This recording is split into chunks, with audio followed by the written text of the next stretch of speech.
ক্ষেত্রে এবছর 21 পদক পাচ্ছেন শফিক রেহমান।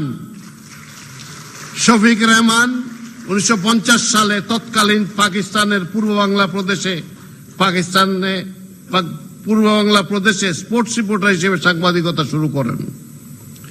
এরপর তিনি 1957 সাল থেকে লন্ডনে বিবিসির বিভিন্ন বিভাগে পর্যায়ক্রমে প্রায় 35 বছর কাজ করেছেন। 1971 সালের জুন মাসে তিনি লন্ডনে চলে যান এবং বাংলাদেশের স্বাধীনতা যুদ্ধের জন্য কাজ শুরু করেন।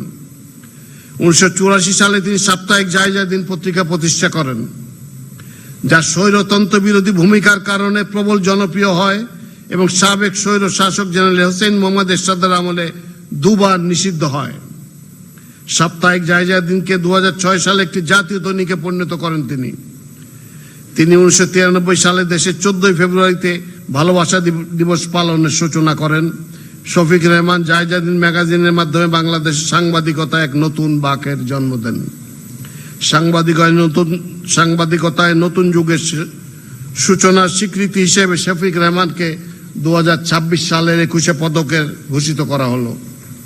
তাকে তার পদক গ্রহণ করার জন্য মাননীয় প্রধানমন্ত্রীর নিকট